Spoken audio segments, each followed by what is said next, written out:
Presiden Rusia Vladimir Putin mengumumkan daftar negara dan wilayah yang dianggap tidak bersahabat dengan Kremlin dan warganya. Beruntungnya Indonesia tak ada dalam daftar. Daftar tersebut mencakup 27 negara anggota Uni Eropa atau UI, Amerika Serikat AS, Inggris, Ukraina, Swiss, Jepang, Korea Selatan, Australia, Selandia Baru, Singapura, dan Taiwan. Negara-negara itu masuk daftar musuh Rusia karena telah memberlakukan atau bergabung dengan serangkaian sanksi yang dilemparkan ke Moskow pasca serangannya ke Ukraina. Sebelumnya, sanksi diberikan ke Rusia mulai dari pembekuan aset individu dan perbankan, pemutusan dari SWIFT, hingga larangan impor migas. Belum jelas apa yang akan dilakukan pemerintahan Putin dalam daftar ini. Namun sebelumnya Rusia telah meminta perusahaan atau warganya untuk sementara membayar utang mata uang asing yang tertuang kepada kreditur luar negeri dari negara-negara yang tidak bersahabat itu dalam rubel. Pemerintah mengatakan debitur harus membuka jenis khusus rekening rubel dengan Bank Rusia, kemudian mentransfer ke dalamnya rubel setara dengan jumlah mata uang asing yang terutang sesuai dengan nilai tukar resmi Bank Sentral pada hari pembayaran. Akhir pekan lalu, Putin sempat memperingatkan negara-negara yang memberlakukan sanksi ke negaranya.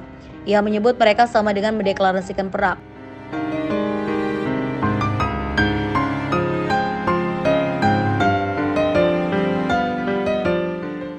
Putin juga memperingatkan Barat untuk tidak memberlakukan zona larangan terbang di Ukraina yang diminta Kiev.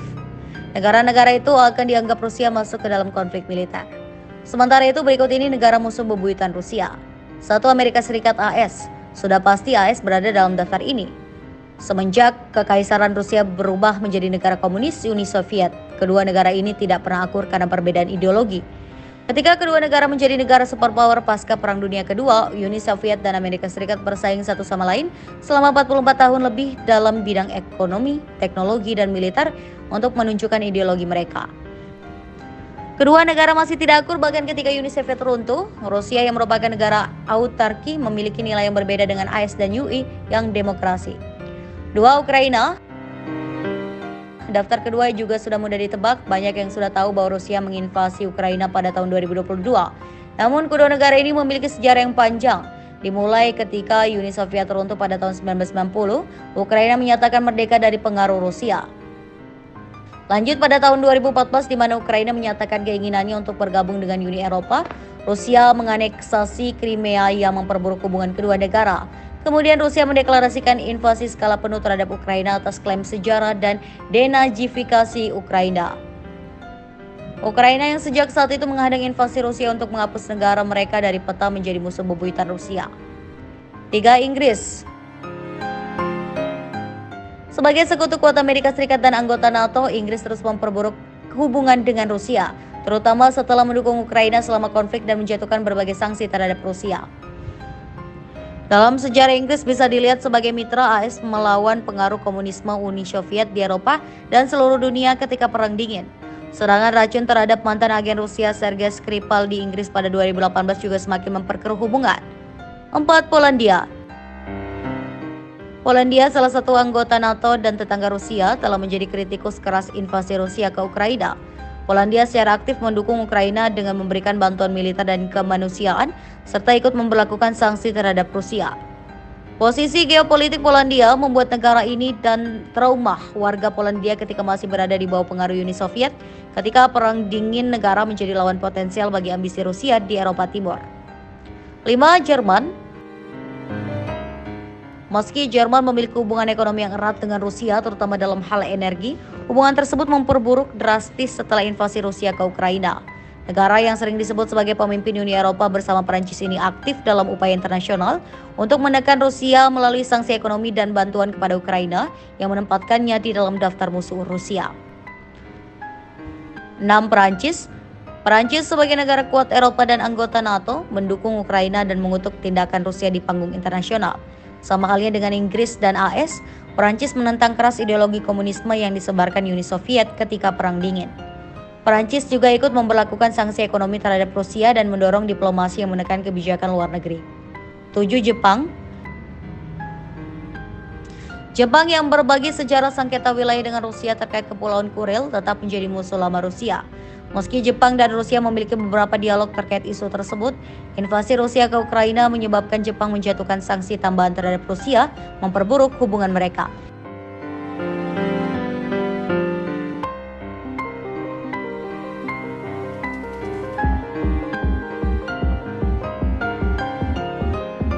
pemerintah Federasi Rusia menetapkan daftar negara bagian dan teritori asing yang melakukan tindakan tidak bersahabat terhadap Rusia, perusahaannya, dan warganya pada Senin 7 Maret 2022. Negara dan wilayah yang masuk ke dalam daftar ini telah memberlakukan atau bergabung dengan sanksi terhadap Rusia sejak dimulainya operasi militer khusus Angkatan Bersenjata Rusia di Ukraina. Negara yang masuk daftar ini diketahui bukan hanya dari benua Amerika dan Eropa, tapi juga benua Asia. Berikut daftar negara yang dianggap tak bersahabat dengan Rusia, di antaranya yakni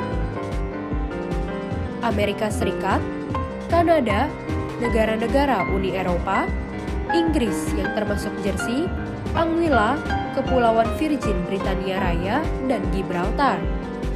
Kemudian Ukraina, Montenegro, Swiss, Albania, Andorra, Islandia, Liechtenstein, Monaco, Norwegia, San Marino, Makedonia Utara, Jepang, Korea Selatan, Australia, Mikronesia, Selandia Baru, Singapura, serta Taiwan, lantaran dianggap sebagai wilayah Cina tetapi diperintah oleh pemerintahannya sendiri sejak 1949.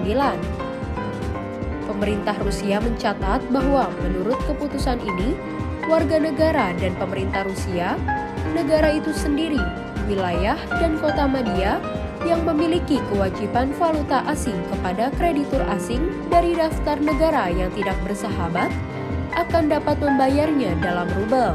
Prosedur sementara yang baru berlaku yaitu untuk pembayaran yang melebihi 10 juta rubel per bulan atau jumlah yang sama dalam mata uang asing. Presiden Rusia Vladimir Putin mengucapkan terima kasih pada rakyatnya atas sumbangsi mereka mencegah pemberontakan kelompok tentara bayaran Rusia Grup Wagner. Selain kepada rakyatnya, Putin juga berterima kasih kepada sejumlah tentara bayaran Wagner karena tidak membiarkan situasi berubah menjadi pertumpahan darah. Di sisi lain, Putin meyakini kondisi Rusia beberapa hari lalu sebagai kondisi yang diinginkan musuh-musuh Rusia. Putin menyebut bahwa musuh-musuh Rusia memang memiliki keinginan terjadinya pertumpahan darah lewat aksi saling bunuh tentaranya. Putin juga meyakini skenario itu menjadi hal yang mampu melemahkan dan akhirnya membawa Rusia dalam kekalahan. Однако организаторы мятежа, предав свою страну, свой народ, предали и тех, кого втянули в преступление, лгали им, толкали их на смерть под огонь, на то, чтобы стрелять в своих. Именно такого исхода братоубийства хотели враги России и неонацисты в Киеве, и их западные покровители, и разного рода национал-предатели. Хотели, чтобы солдаты России убивали друг друга, чтобы погибли военнослужащие и мирные жители, чтобы в конечном счете проиграла Россия, а наше общество раскололось, захлебнулось в кровавой междоусобице. Meski Rusia sempat diliputi kekhawatiran dengan aksi grup Wagner itu, namun dilaporkan tak ada korban akibat peristiwa tersebut. Namun di sisi lain, pemberontakan grup Wagner ini disebut-sebut telah mempertontonkan kelemahan dari Rusia dan Presiden Vladimir Putin. Rusia menyatakan sudah siap untuk memberlakukan tindakan balasan jika Barat menyetujui penggunaan rudal jarak jauh oleh militer Ukraina. Pernyataan ini disampaikan oleh Menteri Luar Negeri Rusia, Sergei Lavrov, pada Selasa 8 Oktober 2024. Melansir dari laporan TASS, pada Rabu 9 Oktober 2024, Lavrov mengatakan pihaknya telah menghentikan pembahasan mengenai hal ini sejak Presiden Putin menyatakan langkah yang akan kami ambil dan konsekuensi dari keputusan tersebut. Lavrov menambahkan, begitu keputusan penggunaan rudal jarak jauh itu diambil dan pihaknya akan mengetahuinya, maka skema yang disebutkan oleh Putin akan langsung diterapkan. Skema itu merujuk pada respons nuklir Rusia terhadap serangan apapun di wilayah Rusia yang didukung atau dilakukan oleh negara berkekuatan nuklir. Menanggapi pernyataan Presiden Ukraina Volodymyr Zelensky terkait pertemuan kelompok kontak di Ramstein pada 12 Oktober mendatang mengenai bantuan militer untuk Kiev yang akan menjadi bersejarah dalam banyak hal, Lavrov menyatakan tidak mengikuti pertemuan tersebut. Sebelumnya, pada 25 September lalu, Presiden Rusia Vladimir Putin menjelaskan perubahan yang akan dilakukan dalam doktrin nuklir Rusia. Dokumen yang dikenal sebagai prinsip dasar kebijakan negara tentang penangkal nuklir itu menetapkan penggunaan senjata nuklir sebagai langkah terakhir untuk melindungi kedaulatan negara. Namun, perkembangan geopolitik terbaru dan munculnya ancaman militer baru mendorong Rusia untuk meninjau kembali dokumen tersebut. Berikut perubahan dalam doktrin nuklir Rusia.